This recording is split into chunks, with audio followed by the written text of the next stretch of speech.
ofrendas de paz y habían ofrendas por el pecado, habían ofrendas por la culpa. Pero todas ellas eran una expresión voluntaria de la gente tratando de honrar al Creador, reconocer su soberanía y tratar de conseguir su favor. En el caso de hoy, vamos a ver la vida de un hombre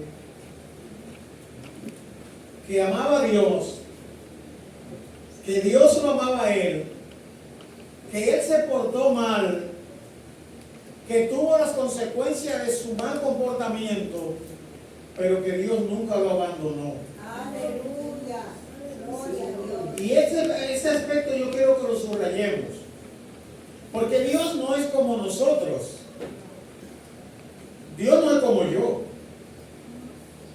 Si Dios fuera como yo, tal vez ni yo mismo estuviera vivo. Aleluya. Pero Dios no es como yo, ni como ninguno de ustedes.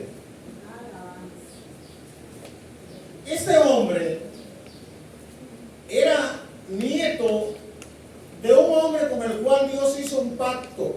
Dios es un Dios de pacto. Y Dios, al pactar con este hombre que era de la antigua Babilonia, era un caldeo, Dios lo llamó, le dijo: sal de tu tierra y de tu parentela a una tierra que te mostraré en futuro. No dijo a la tierra que te mostré, a una tierra que te mostraré. Y aunque él no había tenido hijos, Dios le prometió darle a él y a su descendencia la tierra que le había de mostrar. Y él dijo: descendencia, pero no tengo hijos. Y fue pasando el tiempo y envejeció, pero Dios le dijo: tendrás un hijo. Y tendrá un hijo de tu esposa. Se llamaba Sarai, la esposa. Y él se llamaba Abraham. Lo que pasa es que Gloria a Dios.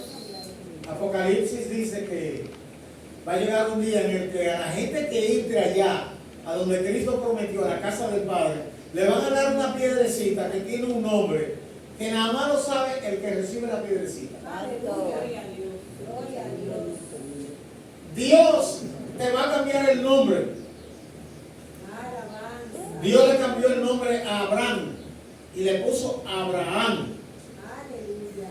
A Sarai le puso Sara. Amén. Gloria a Dios. Cambió los nombres, cambió la persona y cambió la situación de la persona. Dios tiene cuidado de nosotros. Amén. Gloria a Dios, Señor. Ahora, este muchacho tenía una visión amplia y valoraba cada una de las cosas que tenían valor, pero algunas de las cosas que él valoraba no le tocaban a él. A veces alguien tiene algo que no lo valora, y el que no lo tiene lo valora. No se lo robe porque usted lo valore, porque si no es suyo y usted lo coge, eso es robar. Y entonces él se daba cuenta el valor que tenía en su tiempo, en su cultura, el tema de la primogenitura. Él era hermano con otro de parto, pero el otro fue el que nació primero. Y le tocaba la primogenitura, que ustedes saben que nunca se daba a una hembra. Podían nacer 400 hembras primero. Y cuando nació un varón, a ese le tocaba. Dicen algunos: ese es el orden de Dios. No, ese es el orden de la sociedad del mundo bíblico. Porque Dios no hace acepción de personas. Amén. Pero la sociedad sí hace acepción de personas. Así que siempre les he dicho que usted va a buscar la Biblia por todos los lados y nunca va a encontrar una primogénita. Así que la primogenitura se contaba a partir del primer varón que abría la matriz. No cuando la mujer tenía siempre de primera vez un varón, sino cuando tenía el primer varón, aunque tuviera cantidad de hembras. El hermano del llamado Esaú era un tipo del campo. Le gustaba la aventura, le gustaba caminar por los caminos difíciles, era cazador. Y seguro era un tipo vigoroso porque tenía que caminar mucho.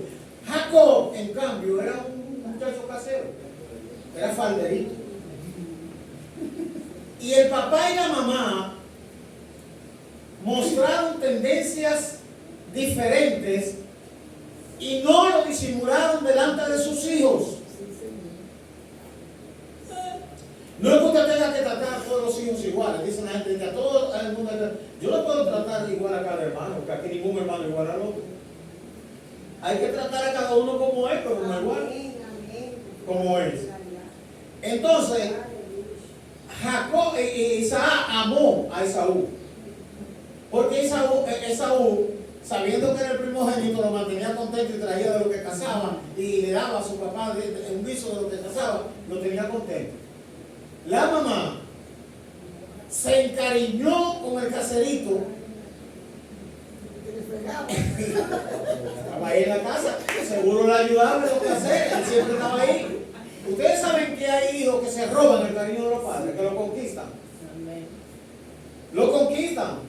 Son salameritos, son cariñosos. Si el papá está sentado ahí lamello, y ese tipo de muchachitos, no que el papá hace excepción, es que ese muchachito busca su afecto. Y entonces, un día, está Jacob preparando un guiso, el guisado, el era casero, y llega Saúl cansado del monte, sudoroso, y le dio el olor del guiso, y le dijo: dame de ese guiso rojo que tú estás haciendo. La gente, ustedes saben que hay una costumbre en los campos, que por cualquier razón le ponen un apodo a alguien. Por cualquier razón. Yo escuché una vez en un campo donde yo era pastor, que un señor, en esa época del año que hace mucha habichuela con dulce, comió habichuela con dulce y le dio acidez, y él dijo que tenían herbores. Y ya por eso le pusieron herbores. Y había problemas cuando le decían eso. Pues como él dijo: dame ese guiso rojo, le pusieron rojo a él. A Esaú le decían rojo, rojizo, porque él pidió del guiso rojo. Y cuando Jacob vio la necesidad de su hermano, que tenía hambre y que estaba impactado por el olor de lo que se estaba guisando, inmediatamente le propuso una con ventaja. Ustedes saben que hay gente que son ventajistas, que siempre hacen una propuesta, pero abiertamente para sacar ventaja. A veces no solo para sacar ventaja, para poner al otro en desventaja. Porque todo el que hace un negocio o una propuesta quiere sacar beneficio. Pero hay gente que lo que quiere es el beneficio de ellos y el del otro. Jacob le dijo: bueno, aquí hay guiso, huele bien, tú quieres y yo te quiero dar, pero hagamos un intercambio. ¿Cuál? Véndame tu primogenitura ahora mismo. Óyame. ¿Qué manera de quererlo del otro? De ayudarlo a menospreciar lo que no es menospreciable. Le dijo: dame, y le dijo: está bien. Oiga usted cómo piensa el que no valora lo que Dios ha puesto en él. Bueno, tenía hambre. Ahí se explica el refrán dominicano de que el malcomido no piensa, y si piensa, no piensa bien. Él calculó, oigan qué razonamiento más pobre. Como quiera yo me voy a morir. ¿De qué me va a valer la primogenitura? Él calculó la primogenitura en la eternidad. Pero la primogenitura tenía un valor en la temporalidad. Él tenía que valorarla ahí, en el aquí, en el ahora. No en el mañana, no en el después. Y él se fue al después y dijo: ¿qué me va a hacer? Como quiera me voy a morir. Vende al guiso y la primogenitura, y eso es tuyo. Y Jacob le dijo: júramelo. Júramelo. Eso como ahora equivaldría a habla con Aura para que te haga un acto notarial. Habla con Aura, un documento que indique que fue una transacción de mutuo acuerdo. Eso fue lo que Jacob hizo. Júramelo. Y Esaú le juró, se comió su primogenitura, se paró y se fue. Se comió su hijo. Años después, cuando el papá envejece, ustedes conocen la historia, ahí se muestra que en el andar de Jacob estaba presente la asesoría de la madre. Porque todo el plan para mentirle al papá y conseguir la bendición de la primogenitura fue un plan diseñado por la mamá. Y entonces engañó al papá, consiguió la bendición de la primogenitura y tan pronto consiguió lo que no era de él, con engaño, salió de ahí. Observe que cuando Esaú llegó, lloró amargamente, porque él ciertamente vendió la primogenitura, pero no vendió la bendición de la primogenitura. Con tener el juramento de la primogenitura, Jacob no la tenía todavía en términos de las bendiciones que conllevaba. Por eso es que él aquí ahora engaña para conseguir la bendición, que era el derecho de primogenitura. Una persona podía tener el título de primogénito y no recibir la bendición del primogénito. Y alguien podría no ser el primogénito y recibir la bendición del primogénito. Por ejemplo, Dios llama a Efraín su primogénito. Y Efraín no fue el primero de Jacob, ni siquiera era hijo de Jacob, era hijo de José. Y Dios le dio el derecho de primogenitura a ese pequeño. Por tanto, él usó de otro engaño para conseguir la bendición que llevaba lo que había comprado antes. Ahí Esaú muestra que había reaccionado después del negocio por el guiso, porque Dios ya van 2 veces que me engaña. Van 2 veces que me suplanta, me robó la primogenitura y ahora me roba la bendición. Van 2 veces. Pero está bien, el viejo está vivo. Y le comentó a los otros por ahí, él va a disgustar de que el viejo se muera, que yo nada más estoy aguantando esto por no darle disgusto, porque amaba a su papá. Por no darle disgusto a papá, pero cuando el viejo muere lo va a ver. Mira lo que te va a pasar. La mamá se enteró. Oiga bien, el que habla una mentira normalmente tiene que hablar otra para justificar la primera. Normalmente. Puede ser que no, pero normalmente pasa eso. Mienten una cosa y si te preguntan sobre eso, dice otra para encubrir la anterior. La mamá ahora tiene que hacer un arreglo rápido, urgente, antes que el viejo se fuera a morir, porque estaba advertida de que le iban a matar a su primogénito, bueno, a su protegido. Era un primogénito fabricado por ella. Y Jacob salió. Le arregló su paquetico. Yo me imagino que era un bolsito amarrado, un bultico, su par de túnicas, y tenía 2, la que tuviera amarrado con un huevo. Ustedes saben que la gente de los campos antes hacía una funda de almohada y viajaba con eso, como equipaje. Había unas maletas que eran como de cartón, con esquina de plástica, y la gente viajaba con esos bultitos. La gente a veces viajaba con eso, con una tira o con una soguita amarrada, y ese era su equipaje. Jacob no debió llevar una mochila como la que ustedes llevan ahora. Salió con lo que tenía. Y aunque él se portó muy mal, Dios tenía un plan con él. Amén. Y Dios le amaba. Y oiga esto. Cuando Dios ama a alguien y escoge a alguien y lo llama para algo, Dios nunca sustituye a la persona que llama. No te sustituye. Dios te ayuda y te acompaña en tu peregrinar, pero tu vida la vives tú. Dios nunca vivió la vida de Jacob. Jacob vivió su propia vida. Las cosas indebidas que Jacob hizo no estaban necesariamente aprobadas por Dios.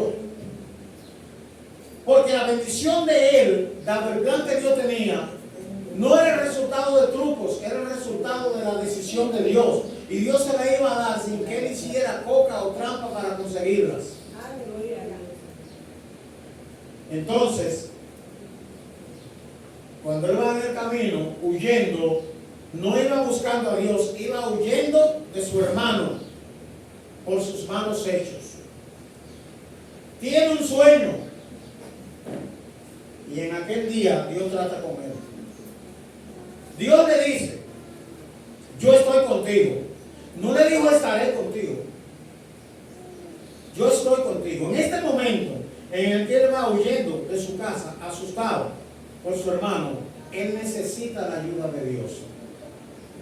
Dios le dice, estoy contigo y te guardaré por donde quiera que fueres. Y volveré a traerte a esta tierra, porque no te dejaré hasta que haya hecho lo que te he dicho. Dios había prometido al abuelo de él que le daría esa tierra y a su descendencia. Ahora él está huyendo de la tierra que Dios prometió, a la tierra cercana a aquella donde salió su abuelo. Entonces Dios le está diciendo: a ti te estoy ratificando el pacto que hice con tu abuelo, que había hecho con tu padre también, y estaré contigo y te volveré a traer, porque la promesa estaba conectada con la tierra de Canaán, no con Babilonia. Dios no tiene promesa para ti en Babilonia ni en Egipto. Aleluya. Dios tiene promesa para ti en Canaán. Entonces él se pone contento. Ahí era su pacto con Dios y le dice a Dios: usted sabe que hay gente que cuando está bajo los efectos de una emoción fuerte se desinhibe y a veces dice hasta cosas que después piensa. Y él le dijo a Dios: si me lleva bien y me trae bien y me da comida y me da ropa. Él estaba preocupado por lo básico, por sobrevivencia. Tú vas a ser mi Dios. Había muchos dioses en ese tiempo que la gente hacía y después lo adoraba. Tú vas a ser mi Dios. Y de todo lo que me dé te daré el 10%. El 10% te daré. Yo no sé a quién él se le iba a dar en nombre de Dios, pero él dijo que lo daría. Y él siguió hacia donde iba y llegó a donde los familiares de la mamá, con el bultito que llevaba y con la cola de sus malos hechos. Quiero decir que Dios te hace una promesa, pero no está obligado a impedir que te sigan las consecuencias de tus malos actos. Lo puede hacer, pero no está obligado, porque usted vive su vida. Dios no vive la vida suya, usted vive su propia vida. Y los hechos de esa vida pueden generar consecuencias que le sigan. Pueden generar consecuencias. Recuerden la teoría de Tres Patines. ¿Alguno de ustedes ha oído Tres Patines? Es una comedia antigua cubana. Él decía que alguien le dijo: metiste la pata. En Latinoamérica meter la pata es equivocarse y meterse en un problema. Y él dijo: bueno, perdóneme usted porque lo que he hecho no está bien, pero también recuerde que si se mete la pata y se saca pronto, se queda bien. Y eso es verdad. Usted cosecha lo que siembra, pero si usted arranca lo que siembra antes que dé fruto, no cosecha. Y así. Entonces, él lleva su equipaje. Llega donde Labán. Yo digo un tal Labán. Era un Labán, era Labán, pero no estaba lavado. ¿Y qué hizo Labán? Viendo que Jacob tenía unas capacidades que le iban a ser útil, lo integró a la producción. Pero lo integra mirando la ventaja que él le podía sacar, como él miró la ventaja que le podía sacar a su hermano. Porque uno siembra, eso cosecha. Y entonces él negoció.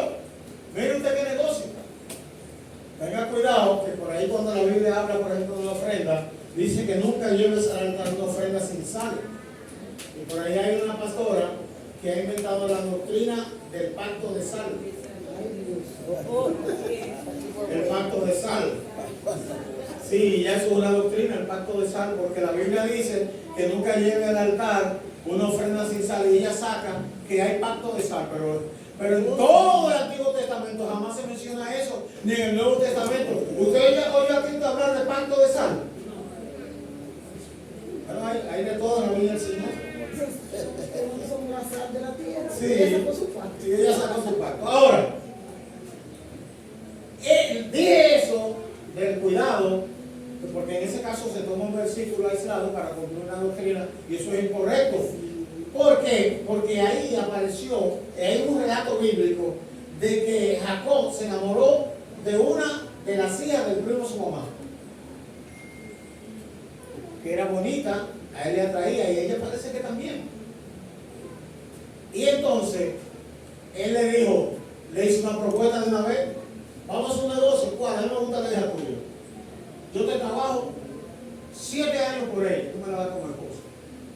No sabemos cuánto tenía Raquel, ¿verdad? En ese momento, pero 7 años. La Biblia dice que a él le pareció como nada porque la amaba. Esos 7 años, trabajando, poniendo su talento al servicio del papá de la muchacha, rindiendo porque tenía que rendir, poniendo esmero en hacer lo que tenía que hacer. Y a los 7 años, él le dijo, dame mi mujer por la que yo trabajé. No vaya usted ahora a proponer a un muchacho que tenga amor a su hija que trabaje 7 años. Es una práctica de la cultura de la época. Esa doctrina. Y él le dijo, pues no hay problema. No hay problema. Y entonces, en ese tiempo se usaba que la muchacha, el hombre le cogía la tienda donde iban a vivir, se quedaba allá y la muchacha entraba de noche cubierta. Él no le veía la cara hasta el otro día. Era la regla. Entonces se fue a su tienda a esperar a su Raquelita por la que trabajó y a la que amaba. Y Labán le mandó a Lea, oiga, a la mayor, que estaba enamorada de él, pero que él no estaba en ella. Y cuando al otro día que él cerró con su mujer y ve que le metieron a Lea por Raquel, llamó a Labán. Tú me engañaste, yo trabajé 7 años por Raquel y tú me diste la otra. Y le aguanta, yo no te engañé. Aquí hay una regla entre nosotros, una costumbre, que la menor no se casa primero que la mayor. Usted trabajó por la mayor sin saberlo. Usted está con la mayor. Bueno, él también engañó a su hermano. Él también, ahora está bebiendo de su propia medicina. Por la agravante de que es una cuestión de sentimiento profundo, de amor. Y entonces, bueno, no hay problema. Es a la otra que tú quieres, pero ya tú tienes esa. ¿Cómo te decían los viejos? Esa se la tiene que chupar. Usted tiene esa. Ahora, ¿tú quieres la otra? Sí, trabaja 7 años más por ella. Óigame, qué cosa tan terrible. Mire, ¿cómo es que decimos hoy? Los pentecostales, ahí había espíritu de engaño. ¡Qué bárbaro! Y entonces él amaba tanto a Raquel que aceptó trabajar 7 años más. Dios le había dicho, estaré contigo, no te dejaré. Pero su vida la estaba viviendo él, no Dios. Su vida se desarrolló conforme él decidió desarrollarla. Entonces trabajó esos otros 7 años y le entregaron a esa. Por eso hay ese lío de esa familia 100 pies. Yo creo que esa era además de 100 pies, la de él. Terrible, una relación terrible, porque después se involucraba a 2 criadas más y más hijos con las criadas. Un desorden. Si usted se ve detenidamente en la Biblia, la mayoría de los patriarcas tenían en términos familiares una vida desordenada, incluyendo Abraham. La mayoría. Ahora, si vamos al capítulo 31, llegó un momento que Jacob se cansó de ser engañado. Pagó con intereses lo que le hizo el hermano, con la agravante de que todavía en el tiempo tenía miedo de volver a la casa, aunque Dios le dijo te traeré de nuevo, y él tenía miedo porque sabía que había ofendido a su hermano de una manera terrible. Y buscó Labán toda la forma de sacarle ventaja. No, yo me quiero ir, no te vayas, te voy a pagar tu salario. ¿Usted sabe lo que hizo Labán? Le cambió el salario 7 veces. 7 veces le retorcía su derecho. ¡Wow! Terrible. Y yo me imagino que en ese momento se lamentaba. Yo en mi casa, como el hijo perdido, el hijo pródigo, tantas cosas buenas en mi casa, yo aquí padeciendo. ¿Por qué tuvo que padecer? Porque hizo lo malo en su casa y tuvo que salir corriendo. Entonces, cuando estaban en la época de parearse las ovejas, él que cortaba un palo y lo ponía según esos colores. Eso parece cámara, pero a él le funcionó. A él le funcionó como la teoría del antojo, ¿verdad? Y las ovejas parían del color que le beneficiaba a él. Y cada vez que él Labán le decía, todas las que salgan negras son tuyas. Y las que salgan de color distinto son mías. Jacob le decía, está bien, porque no tenía de otra. Estaba en desventaja, estaba en la casa de él. Entonces, en la noche, Jacob ponía un color propio de la que iban a hacer para él. ¿Y ahora qué hacía Labán? Recogía todas las que eran de colores y las sacaba aparte y ponía distancia entre un rebaño y otro, para que las de colores no se parearan con las otras. De manera que él tenía el grupo de colores para que se reprodujeran entre sí y él tener cada vez más ovejas de colores. Pero Jacob tenía su truquito también y agarraba las más fuertes cuando estaban por parearse y ponía las más fuertes a parearse y ponía el palo saliendo del color verde. ¿Y qué poder tenía el palo para cambiar la genética? Dios le dijo, estaré contigo. Dios le dijo, estaré contigo. Llega un momento en que Dios dice no más y te protege y te guarda y pelea por ti, aunque tú no sepas que Él está peleando por ti. Gloria a Dios. Aunque no te diga voy a pelear por ti, Cristo. Dios comienza a hacer que las cosas giren a tu favor. Yo no sé si te han tenido la oportunidad de trabajar en un sitio donde hay gente que maquina contra ti sin tú hacerle daño, y tú lo ves y tú notas que hay maldad. Y en vez de tú ir a la gerencia o ir más arriba y pelear, tú te vas en oración y pones a esa gente en la mano de Dios y le dice al Señor, cambia el corazón de esa persona. Y Dios trabaja a tu favor y hace que todas las circunstancias te favorezcan. Y el otro dice, pues acá. Pero, porque Dios está contigo. Dios te protege. Entonces, Jacob salió rico de ahí. Y cuando él se fue, llamó a la mujer y a la criada le dijo, yo me voy de aquí. Ustedes deciden si le quedan con su papá. Él tomó una decisión. Hay momentos que hay que tomar decisiones. Hay momentos que hay que tomar decisiones. No dije que me dijeron, que me parece. Hay momentos que hay que tomar decisiones. Y llegó ese momento y él le dijo, le contó, ustedes saben cómo yo he trabajado, como ustedes lo saben. Y los hermanos de ustedes no me miran bien. Y acá están murmurando que todo lo que tengo se lo roba a su papá. Y no es así, yo lo he trabajado. Yo me voy, ustedes deciden. Las mujeres, cuando las mujeres están enamoradas, siguen al marido donde diga. Los hombres también, ¿verdad? Siguen a la mujer donde ella diga, van a donde sea. Hubo uno que me dijo un día que él hacía un viaje de aquí a la frontera, que estaba enamorado. A la frontera, literalmente. Él viajaba, porque estaba enamorado. Ellas le dijeron, nosotros no tenemos herencia ahí. Lo nuestro es lo que tú tienes, tú trabajaste con nosotras. Sabemos lo que pasó, nos vamos contigo. Se llevó sus cuatro con su cuadro de muchachos. Oiga bien, oiga esta declaración. Capítulo 31. Cuando Labán se dio cuenta que Jacob se había ido, se enojó y preparó a su gente y salió detrás de él, porque Jacob se fue sin decirle nada. Él sabía que se iba, pero si se pone a comentarle, a negociar, lo convence de que se quede. Y salió. Ahora, cuando él lo persigue y lo alcanza, él dice que los ídolos de él iban con ellos. Raquel lo había llevado. Pero Jacob, Raquel era hija de Labán. Ustedes saben, ¿verdad? Dice la gente, y esto es un refrán muy dominicano, hijo de gato, caza ratón.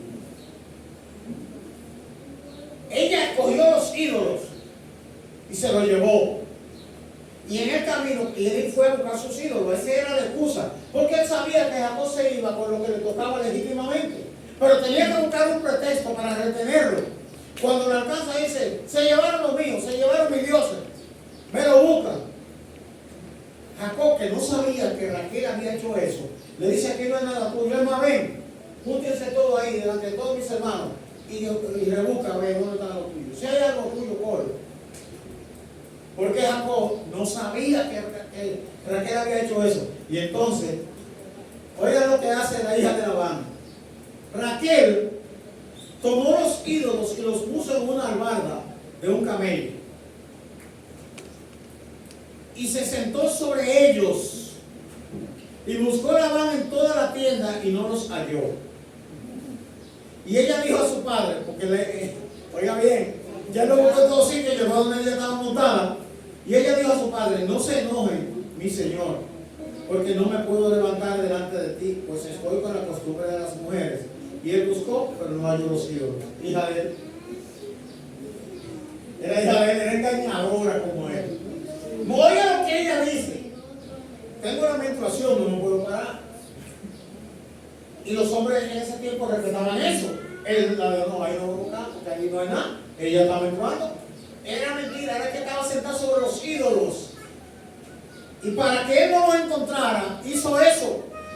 Ahí podremos hablar se habla de la treta de Labán, podríamos hablar de la treta de Raquel.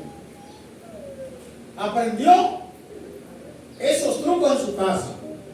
Y entonces, cuando Jacob ve eso, le dice, se enojó y riñó con Labán. Eso de que riñó, aquí no hay muchos detalles, pero uno sabe que cuando una gente riña, arma una garabía, discuten violentamente, se dicen dos o tres cosas, aquí no está detalle, pero, ¿verdad?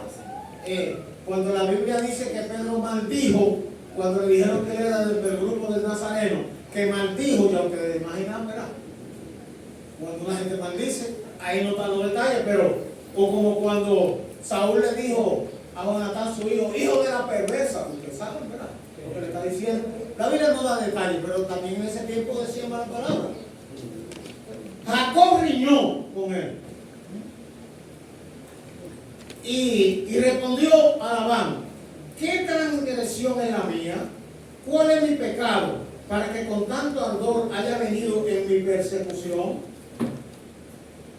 Pues, ¿qué has buscado en todas mis cosas?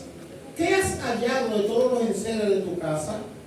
Ponlo aquí delante de mis hermanos y de los tuyos, y juzguen entre nosotros. Estos 20 años he estado contigo. Tus ovejas y tus cabras nunca abortaron, ni yo comí carnero de tus ovejas. Nunca te traje lo arrebatado por las fieras. Yo pagaba el daño. Lo hurtado así de día como de noche, a mí me lo cobrabas. De día me consumía el calor y de noche la helada, y el sueño huía de mis ojos. Así he estado 20 años en tu casa. 14 años te serví por tus 2 hijas y 6 años por tu ganado. Y has cambiado mi salario 10 veces. Yo dije 7, ahorita eran 10. Si el Dios de mi padre, Dios de Abraham y temor de Isaac, no estuviera conmigo, de cierto me enviarías ahora con las manos vacías. Pero Dios vio mi aflicción y el trabajo de mis manos y te reprendió anoche. Yo no sé cómo Jacob se dio cuenta que Dios reprendió a Labán en la noche, pero sí, en sueño, cuando él iba airado, Dios le dijo: ten mucho cuidado de aunque sea hablarle mal. Le dijo Dios: ten mucho cuidado, porque Labán tenía poder para matarlo, tenía un ejército. Ten mucho cuidado hasta de hablarle mal. No sabemos cómo lo supo Jacob, pero era verdad. Dios tiene cuidado de nosotros, fíjense. Lo libra de él y de la anticipa. Ten cuidado con dar un boche, ten mucho cuidado. Tiene la autoestima baja, ten mucho cuidado. Dios cuida de sus hijos. Pero Dios espera que sus hijos mantengamos la integridad. Pero mire, que aún en medio de la debilidad, Dios nos cuidó. Que el plan de Dios no se anuló por la travesura de Jacob. Hubiera sido mejor si él no cometió travesura. Ya ustedes saben que cuando se acercó al hermano, él preparó el campamento, puso los muchachitos detrás, puso a Raquel bien detrás para que si había una embestida de Saúl, se pudiera escapar ese que era la que la amaba, con los muchachitos. Y entonces, ese era un amor dicen que del negrito. Yo no sé qué tiene el amor del negrito, pero era un amor profundo. Y entonces, él le manda ayuda, le manda donaciones, ofrendas. Y cuando Esaú viene, él le dice: viene tu hermano como fue. Y él dijo, me acabó. Hasta aquí llegué. Me va a cobrar los males que he hecho. Pero lo que él no sabía era que Dios estaba trabajando a favor de él. Ya Dios había tratado con Esaú. Había enternecido el corazón de Esaú. Y lo que Esaú sentía no era dolor o rencor por el engaño, era deseo de ver a su gemelo. ¿Eran gemelos? Gloria a Dios. Óyame, Dios usa lo más mínimo para darte bendición, para favorecerte. No importa que tú tengas que caminar 20 años, que vivir 20 años, Dios tiene un plan contigo y lo va a cumplir. Amén. Gloria a Dios. Y no lo va a cumplir como las AFP. La AFP, eso hay que buscar la manera de cómo estructurarla, que signifique Asociación de Malhechores.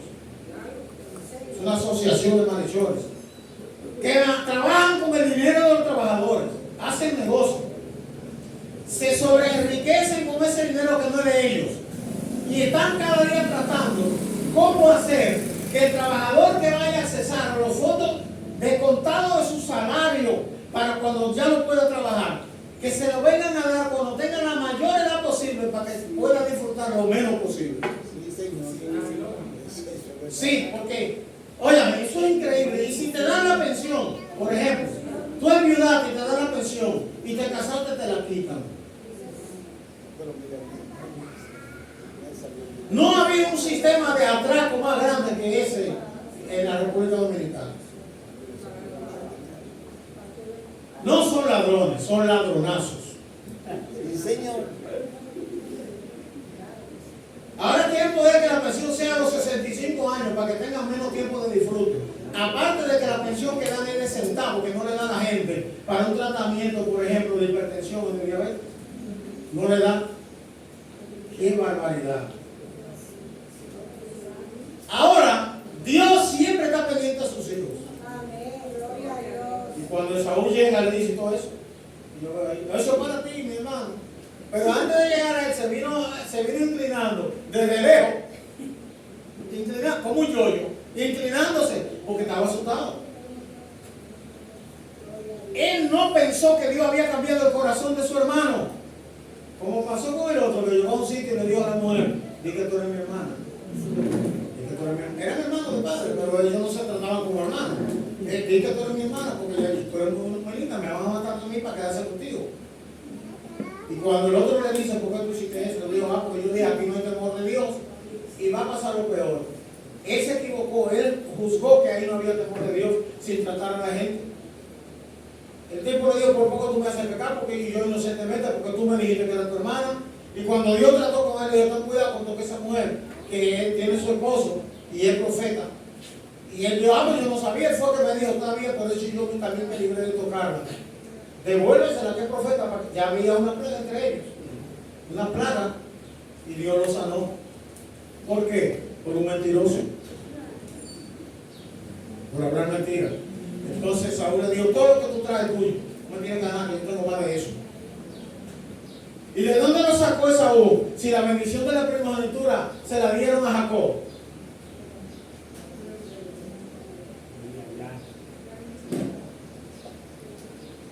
No de la coronita que le dieron, porque la coronita fue que él iba a independizarse de sus hermanos cuando los subyugaron.